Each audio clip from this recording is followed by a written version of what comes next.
ಪ್ರೇರಣೆ ಶ್ರೀಕಾಂತ್ ಗುರೂಜಿ ನಾಲತವಾಡ. ಡಾಕ್ಟರ್ ಬಾಬಾ ಸಾಹೇಬ್ ಅಂಬೇಡ್ಕರ್ ಅವರು ಸಮಾನ ಅವಕಾಶಗಳ ಮೂಲಕ ಸರ್ವ ಜನಾಂಗಕ್ಕೂ ಮೀಸಲಾತಿ ಸಿಗಲಿ ಎನ್ನುವ ಉದ್ದೇಶದಿಂದ ರಚಿಸಿದ ಸಂವಿಧಾನದಿಂದ ಉತ್ತಮ ಶಿಕ್ಷಣ ಸಂಸ್ಥೆಗಳಲ್ಲಿ ಕಲಿಯುತ್ತಿರುವ ನೀವು ಪುಣ್ಯವಂತರು ಎಂದು ಆಧ್ಯಾತ್ಮಿಕ ಚಿಂತಕರಾದ ಮಡಿಕೇಶ್ವರದ ಶ್ರೀಕಾಂತ್ ಗುರೂಜಿ ಹೇಳಿದರು. ಇಲ್ಲಿಯ ಮುರಾರ್ಜಿ ದೇಸಾಯಿ ವಸತಿ ಶಾಲೆಯಲ್ಲಿ 2024-25ನೇ ಸಾಲಿನ ಸ್ನೇಹ ಸಮ್ಮೇಳನ ಹಾಗೂ 10ನೇ ತರಗತಿ ವಿದ್ಯಾರ್ಥಿಗಳ ಬೀಳ್ಕೊಡುವ ಮತ್ತು ನಾನಾ ಸಾಂಸ್ಕೃತಿಕ ಕಾರ್ಯಕ್ರಮಗಳಿಗೆ ದೀಪ ಬೆಳಗಿಸಿ ಮಾತನಾಡಿದರು. ಜೀವನದಲ್ಲಿ ಗುರಿ ಇಟ್ಟುಕೊಳ್ಳಬೇಕು, ಆದರೆ ಆ ಗುರಿ ಸಾಧಿಸುತ್ತೇನೆ ಎನ್ನುವ ಛಲ ಹೊಂದಿರಬೇಕು. ತಾವು ಸಾಧನೆ ಮಾಡುವುದಾದರೆ ಇನ್ನೊಬ್ಬರ ಪ್ರೇರಣೆ ನಿಮಗೆ ಅವಶ್ಯವಿದೆ.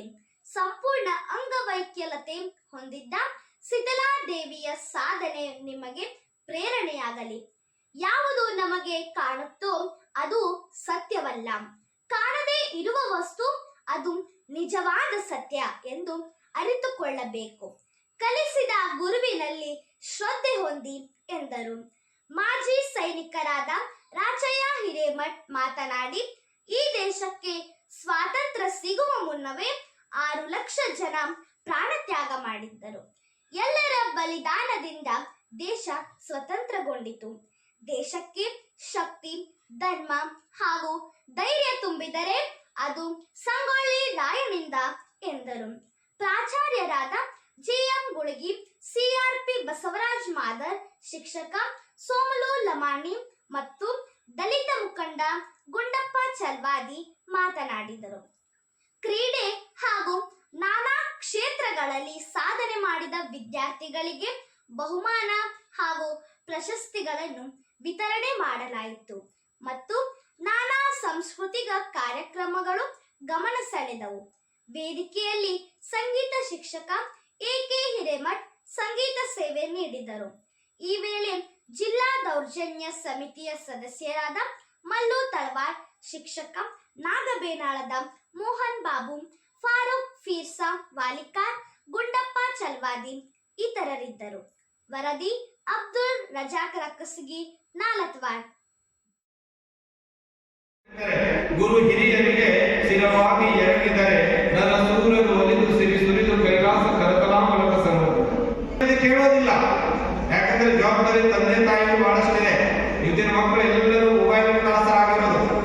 ಎಲ್ಲರೂ ಮೊಬೈಲ್ ನೋಡಿಕೊಂಡು ಇವಾಗ ಅದೇ ಸತ್ಯ ಅಂತ ತಿಳಿದುಕೊಂಡಿದ್ದು. ಜಗತ್ತಿನಲ್ಲಿ ಯಾವುದು ಕಾಣುತ್ತೆ ಅದು ಸತ್ಯವಲ್ಲ, ಯಾವುದು ಕಾಣುವುದಿಲ್ಲ ಅದೊಂದು ಸತ್ಯ ಇದೆ. ಅದೇ ಶಕ್ತಿ ನಿಮ್ಮೊಳಗಡೆ ಇದೆ. ಅದಕ್ಕೆ ಏಳು ಎದ್ದೇಳು ಎಚ್ಚರಾಗು, ಗುರಿ ಮುಟ್ಟುವಂತ ನಿಲ್ಲದಿರು ಅಂತ ಹೇಳಿದ್ರು ಸ್ವಾಮಿ ವಿವೇಕಾನಂದರು. ಯಾವುದು ಸತ್ಯ? ನೀವು ರಸ್ತೆ ಮೇಲೆ ಹೋಗ್ತಾ ಇರ್ತೀರಿ, ರಸ್ತೆ ಮೇಲೆ ನೀರು ಕಾಣುತ್ತೆ ಬೇಸಿಗೆ ಸಮಯದೊಳಗೆ. ಆ ಡಾಂಬರ್ ರಸ್ತೆಯಲ್ಲಿ ನೀರು ಹುರಿಯುವಾಗ ಕಾಣುತ್ತೆ. ಅಲ್ಲಿ ಹೋದ್ರೆ ಏನಾದ್ರೂ ಭೂಮಿ ತೊಯ್ದಿದೆಯಾ? ಇಲ್ಲ. ನೀರಿಡಿಕೆ ಆಗಿದೆ, ನೀರು ಸಿಗುತ್ತಾ? ಇಲ್ಲ. ಕಾಣುವುದಿಲ್ಲ, ಸತ್ಯವಲ್ಲ. ಕಾಣದೇ ಇರುವುದೇ ನಿಮ್ಮ ಶಕ್ತಿ ನಿಮ್ಮೊಳಗೆ ಅಡಗಿದೆ. ಅದಕ್ಕೆ ನೀನು ಹೇಳು ಎಚ್ಚರಾಗು, ಎದ್ದೇಳು, ಗುರಿ ಮುಟ್ಟುವುದನ್ನು ನಿಲ್ಲದಿರು. ಗುರಿ ಅಂದ್ರೆ ಯಾವುದು? ನಿಮ್ಮ ತಂದೆ. ನೀನು ಸತ್ತ ಮೇಲೆ ಬದುಕಿರಬೇಕೆಂದರೆ ಏನಾದರೂ ಬರೆದಿರು, ಅದು ಜಗತ್ತು ಓದುವರು. ಇಲ್ಲವಾದರೆ ಏನಾದರೂ ಸಾಧನೆ ಮಾಡು ನೀನು ಅಂತ ಒಂದು ಕಥೆ ಮತ್ತು ನಿನ್ನ ಸಾಧನೆಯನ್ನು ಬರೆಯುವಂತ ಕಾರ್ಯವನ್ನು ಮಾಡಿ ಹೋಗುವಂತ ಬರೆದವರು ಏನು ಅದ್ಭುತವಾದಂತಹ ವಾಣಿಗಳು.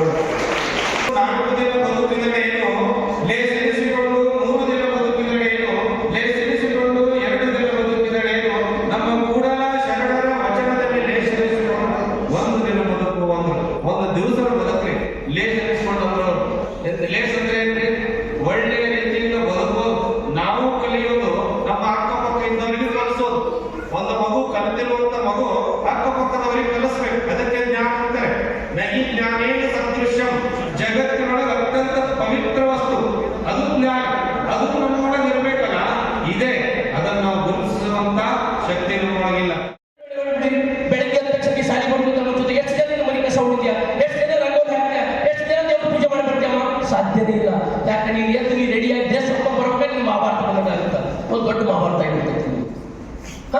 ವಿಚಾರ ಮಾಡಿ ನೋಡ್ಕೊಳ್ಳಿ, ಇಷ್ಟು ವಯಸ್ಸಲ್ಲಿ ಹೆಂಗೆ ಬೆಳಗ್ಗೆ ಎದ್ದಕ್ಕೆ 1 ತಾಸು ರನ್ನಿಂಗ್ ಮಾಡಬೇಕು, ಯೋಗ ಮಾಡಬೇಕು, ಓಡಾಡಬೇಕು. ಬೆವರು ಸುರಿಸಿದಾಗ ಮಾತ್ರ ನಿನಗೆ ಏನಾದರೂ ಚಾನ್ಸ್ ಇದೆ, ಕಷ್ಟಪಟ್ಟಾಗ ಮಾತ್ರ ನಿನಗೆ ಏನಾದ್ರು ಚಾನ್ಸ್ ಇದೆ.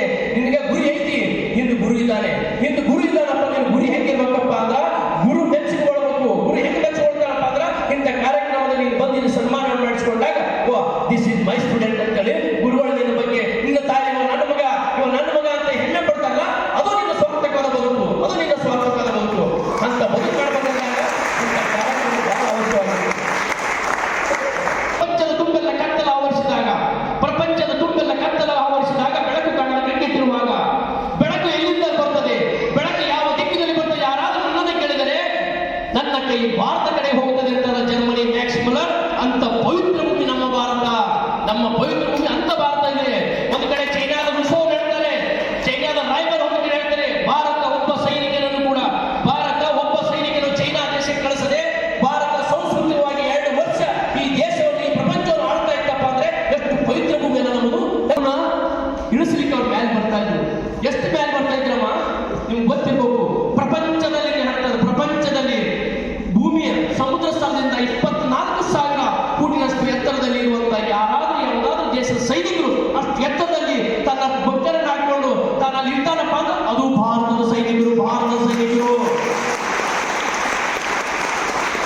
ಅಲ್ಲಿ ಎಷ್ಟು ಚಳಿ ಇರ್ತೈತಪ್ಪ ಅಂದ್ರೆ ಬಹುಶಃ ಫ್ರಿಜ್ ಅಲ್ಲಿ 100 ಡಿಗ್ರಿ ಸೆಲ್ಸಿಯಸ್ ಆಯ್ತಪ್ಪ ಅಂದ್ರ ಫ್ರಿಜ್ ಅಲ್ಲಿ ಇಟ್ಟಂತ ವಸ್ತು ಬರ್ಪಾಗುತ್ತೆ. ಎಷ್ಟು? 100 ಡಿಗ್ರಿ ಸೆಲ್ಸಿಯಸ್. ಆದ್ರೆ ಸಿಯಾಚಿನ್ ಗ್ಲೇಷಿಯರ್ ಎಷ್ಟಿದೆ ಗೊತ್ತಣ್ಣ? -56, -48. ನೀನೇನಾದ್ರೂ ನೀರು ಕುಡಿತಿದ್ಯಪ್ಪ ಅಂದ್ರೆ ಹೆಂಗ್ ಕುಡಿದ್ಯಪ್ಪ ಅಂದ್ರ ಬಿಸಿಯಾದ ನೀರಲ್ಲಿ ಕೈ ಹಾಕಿ ಕುಡಿದು ಲೇಟ್ ಆಯ್ತಪ್ಪ ಅಂದ್ರೆ ಕೈಯಲ್ಲಿ ಬರ್ಪಾಗುತ್ತಾ, ಕೈಯಲ್ಲಿ ಬರ್ಪಾಗುತ್ತಾ. ನಮ್ಗೆ ಏನಾದ್ರು ಫುಡ್ ಅಲ್ಲಿ ಬರ್ತದಪ್ಪ ಅಂದ್ರೆ 6 ತಿಂಗಳು ಬಿಫೋರ್ 6 ತಿಂಗಳು ಮುಂಚಿತವಾಗಿ ಅಲ್ಲಿ ಲ್ಯಾಂಡ್ ಆಗಿ ಹೋಗುತ್ತೆ. ಅಲ್ಲಿರುವಂತ ಅಲ್ಲಿ ನಮ್ಮ ಬಟ್ ಕಟ್ ಮಾಡ್ತಾರ. ಎಷ್ಟೋ ಜನ ಸೈನಿಕರನ್ನ ಕಿವಿ ಕಟ್ ಮಾಡ್ತಾರ, ಬಟ್ ಕಟ್ ಮಾಡ್ತಾರ. ಯಾಕಪ್ಪ ಅಂದ್ರ ಅಲ್ಲಿ ಒಪ್ಕೊಂಡ್ಬಿಡ್ತಪ್ಪ ಅಂದ್ರ ಇದು ಹೆಂಗಾಗುತ್ತೆ ಅಂದ್ರ ಹಿಂಗೆ ತಿರಿದಪ್ಪ ಅಂದ್ರ ಪೌಡರ್ ಆಗಿಬಿಡ್ಬೋದು. ಇಷ್ಟೇ ನೀ ಕಟ್ ಮಾಡಿದ್ನಿ, ಯಾರು ಕಟ್ ಮಾಡ್ಕೊಂಡು ಚಾಕ್ಲಿ ಬೇಡ, ಸುಮ್ಮನೆ ಆ ಬರ್ಪಲ್ಲಿ ಹಿಂಗಿಟ್ಟು ನೀ ತೆಗೆದು ಅದು ಹೆಪ್ಪಗಟ್ಬಿಡ್ತೈತಿ. ಹೆಂಗೆ ಹೆಪ್ಪಗಟ್ಟೈತಪ್ಪ ಅಂದ್ರೆ ಸಕ್ಕರೆ ಗೊತ್ತಲ್ಲ, ಸಕ್ಕರೆ ತನ್ನ ತಂದೆಗಳು ಯಾರು ಪರವಾಗಿಲ್ಲ ಆದ್ರೂ ಪರವಾಗಿಲ್ಲ ಈ ದೇಶ ಬರೋದಂತೇನು ಸೈನಿಕ ಕಡಿಕಾಯ್ತಾರಲ್ಲ ಅಂತ ಸೈನಿಕರಿಗೆ ನೀವು ಏನಾದ್ರು ಮಾಡೋದಪ್ಪ ಅಂದ್ರೆ ಕೇವಲ ನನ್ನ ಒಬ್ಬನಲ್ಲ, ಪ್ರತಿಯೊಬ್ಬರು ಸೈನಿಕ ಯಾರಾದ್ರೂ ಕಾಣ್ರಪ್ಪ ಅಂದ್ರ ಸೈನಿಕ ಯಾರಾದ್ರೂ ಹೋಗ್ತಾ ಇದ್ರಪ್ಪ ಅಂದ್ರೆ ಅವ್ರಿಗೆ ಏನು ಕೊಡೋದು ಬೇಡಣ್ಣ, ಏನು ಕೊಡಬೇಡ, ಒಂದು ಸೆಲ್ಫ್ ಸಾಕು, ಸೆಲ್ಫ್ ಇಷ್ಟು ಹೊಡೆದು ಸಾಕಣ್ಣ. ಇದು ಸೈನಿಕ ಒಬ್ಬ ಗೊತ್ತಿರಬೇಕು ಇಡೀ ಪ್ರಪಂಚ.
ಏನೇನೋ ಸೈನಿಕರಿಗೊಂದು ಸಲಾಂ, ಶಿಕ್ಷಕರಿಗೊಂದು ನಮನ, ಕೃಷಿಕರಿಗೊಂದು ಗೌರವ ಸಮರ್ಪಣೆ ಕಾರ್ಯಕ್ರಮ ಮಾಡೋಣ ಈ ವಾರ್ಷಿಕೋತ್ಸವದಾಗ ಅಂತ ನಾವು ಮಾತಾಡಿದ್ದೇವೆ.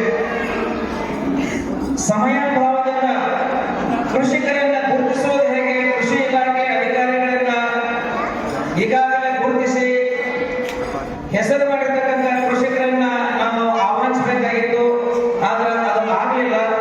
ಆದ್ರೆ ಒಂದಂತೂ ಅತ್ಯಂತ ಅದ್ಧೂರಿಯಾಗಿ ಎಲ್ಲರ ಮನಸೂರೆಗೊಳ್ಳುವ ಹಾಗೆ ನಿಮ್ಮ ಮಧ್ಯದಲ್ಲಿ ಸೈನಿಕರಾಗಿ, ಸೇವೆಯಲ್ಲಿ ನಿವೃತ್ತರಾಗಿ, ಕಾರ್ಯದಲ್ಲಿ ಪ್ರವೃತ್ತರಾಗಿ, ಶಿಕ್ಷಕರಾಗಿ ಕೆಲಸ ಮಾಡ್ತಕ್ಕಂಥ ಅತಿಥಿಗಳು ನಿಮ್ಮೆಲ್ಲರ ಮನಸ್ಸನ್ನು ಅತ್ಯಂತ ನನಗಿಂತಲೂ ಹೆಚ್ಚು